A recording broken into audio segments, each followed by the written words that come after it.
बिस्मिल्लाहिर्रहमानिर्रहीम। अस्सलाम वालेकुम स्टूडेंट्स, मुझे उम्मीद है कि आप सब खैरियत से होंगे और आप सब की ग्रामर लर्निंग बहुत अच्छी जा रही है। स्टूडेंट्स, आपको पता है कि हमने एक्टिव वॉइस पैसिव वॉइस से स्टार्ट किए हैं और आज का हमारा जो टॉपिक है वो है फ्यूचर कंटिन्यूस टेंस।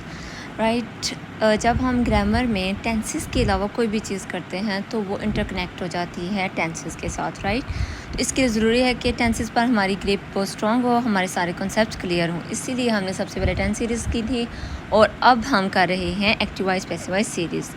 अब हम डिटेल में तो ये सारे टेंसेस कर चुके हैं, क्योंकि आज हमने करना है एक्टिव वॉइस पैसिव वॉइस में फ्यूचर कंटिन्यूस टेंस। तो हम उसको ब्रीफली कैप्चर कर लेते हैं कि उसके बेसिक पॉइंट्स क्या थे, फॉर्मूलाज क्या थे, ताकि हमें उसमें कोई कन्फ्यूजन ना रहे। राइट, पहचान क्या होती है, आइडेंटिफिकेशन क्या होती है कि उर्दू जुमले के आखिर में रहा होगा, रही होगी, रहे होंगे वगैरह आता है।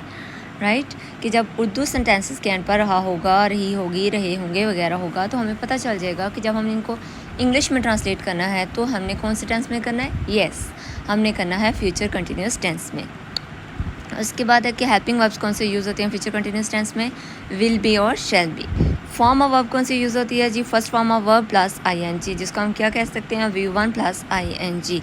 बेसिक पॉइंट्स क्लियर हो गए। अब हम देखते हैं कि इसके फार्मूलाज कौन से होते हैं, कि कौन से फार्मूलाज को अप्लाई करते हैं हम इसमें इजी नेगेटिव और इंट्रोगेटिव सेंटेंसेस बना सकते हैं। राइट, तो सिंपल सेंटेंस बनाने के लिए हमारे पास फार्मूला क्या होता है, सब्जेक्ट प्लस विल बी और शैल बी। ठीक है, इनमें से कोई एक यूज़ होगा according to subject plus V1 which means first form of verb plus ING plus object. सबसे पहले सब्जेक्ट, फिर सब्जेक्ट के अकॉर्डिंग विल बी या शैल बी, फिर first form of verb plus ING plus object. ये बन गया हमारा सिंपल सेंटेंस। उसके बाद है कि नेगेटिव सेंटेंस बनाने के लिए हमारे पास कौन सा फार्मूला होता है, सब्जेक्ट प्लस विल बी और शैल बी। इनमें से कोई एक होता है सब्जेक्ट के अकॉर्डिंग। राइट, अगर तो है ना आई और वही तो शैल बी होगा, और अगर बाकी इसके प्रोनाउंस हैं 5 तो वो क्या होगा, will be plus not plus first form of verb plus ING plus object. Interrogative sentence बनाने के लिए हमारे पास कौन सा फार्मूला होता है कि कोई सा भी टेंस हो जाए, जो सा मर्जी हो जाए। राइट, तो हम क्या करते हैं कि हम उसका जो हेल्पिंग वर्ब होता है उसको स्टार्ट में ले जाते हैं और इंट्रोगेटिव सेंटेंसेस बना लेते हैं।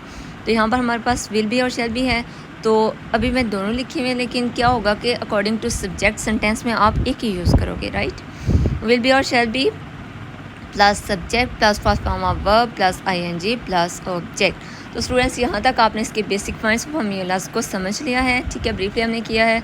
अब इसमें कुछ डिटेल जो थे पॉइंट्स वो हम नहीं कर रहे, क्योंकि वो हम 10 सीरीज़ में कर चुके हैं। ठीक है, और उनमें से एक पॉइंट जो मोस्ट इंपॉर्टेंट होता है वो क्या होता है कि classification of pronouns according to helping verbs. जिस टेंस में जितने भी हेल्पिंग वर्ब्स होते हैं उसके अकॉर्डिंग हम प्रोनाउंस की क्लासेस बना लेते हैं। राइट, तो प्रोनाउंस को हम उसके अकॉर्डिंग फिर डिवाइड कर लेते हैं। ओके जी, जैसे कि हमारा आज का फोकस जो रहेगा वो किस पे है, एक्टिव वॉइस पैसिव वॉइस पे। तो इसमें हम क्या करते हैं कि सब्जेक्ट को हमें पता होना चाहिए कि जब ये ऑब्जेक्ट में जाएगा तो इसका ऑब्जेक्टिव केस क्या होगा। ठीक, अगर तो नाउन्स हैं तो इट्स ओके, लेकिन अगर वो प्रोनाउंस हैं तो फिर हमें पता होना चाहिए कि प्रोनाउंस का ऑब्जेक्टिव केस कौन सा होता है। सबसे पहले है ओके, टोटल कितने होते हैं प्रोनाउंस इंग्लिश ग्रामर में, 7। और वो कौन से हैं, I with you, he she it. Right, तो सबसे पहले आई किस में चेंज हो जाता है, जब ये ऑब्जेक्टिव केस में जाता है। सब्जेक्टिव केस में तो ये सारे हैं ना, I, they, we, you, he, she, it. ठीक है, लेकिन जब ये ऑब्जेक्टिव केस में जाता है तो क्या बन जाता है, आई क्या हो जाता है, किस में चेंज हो जाता है, मी, माइन, माई में, they into them, we into us, he into him और his, she into her, you into you, it into it. Right, यहाँ तक हमने ऑब्जेक्टिव केस समझ लिया। अब हम देखते हैं कि जब हमने फ्यूचर कंटिन्यूस टेंस में एक्टिव वॉइस सेंटेंसेस को पैसिव वॉइस सेंटेंसेस में चेंज करना होता है तो हम कौन से स्टेप्स या रूल्स को फॉलो करते हैं। सबसे पहला हमारा जो स्टेप है वो क्या है कि object takes the place of subject. इसको हम इसी तरह भी कह सकते हैं कि subject takes the place of object. Right, यानी कि सिंपल सेंटेंस जब इंग्लिश लैंग्वेज में बनाते हैं तो क्या होता है, सब्जेक्ट वर्ब ऑब्जेक्ट, जिसकी नंबरिंग हम करें तो क्या बनेंगे 1 2 3। लेकिन जब हम उसको पैसिव वॉइस में चेंज करते हैं तो वो क्या हो जाएगी कि 1 और 3 एक्सचेंज हो जाएंगे। जो नंबर 1 पर है वो 3 पर चला जाएगा, जो 3 पर है वो नंबर 1 पर आ जाएगा। Is it clear now students? Okay, उसके बाद है helping verbs.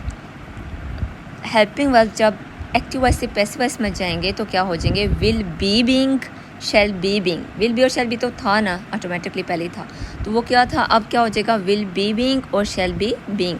Third form of verb होगी प्लस बाई होगा, और ये आपका हो जाएगा पैसिव वॉइस सेंटेंस। तो एग्जाम्पल्स करते हैं, the birds will be singing the songs. तो सबसे पहले हमने क्या करना है, सब्जेक्ट और ऑब्जेक्ट को इंटरप्लेस करना है, एक्सचेंज करना है। ठीक है, तो उसके बाद हमने according to subject will be या शैल बी लगाना है, फिर हम थर्ड फॉर्म लगाएंगे, बाय लगाएंगे और ये बन जाएगा हमारा पैसिव वॉइस सेंटेंस चुटकियों में। ठीक है, तो क्या होगा, the songs will be being sung by the birds, right. उसके बाद है they will be helping the poor. अब वही हमें एक्सचेंज करना है, फिर हमने हेल्पिंग लगाना है अकॉर्डिंग टू सब्जेक्ट, फिर हम थर्ड फॉर्म प्लस बाय करना है, तो सेंटेंस हमारा जो है वो पैसिव वॉइस बन जाएगा।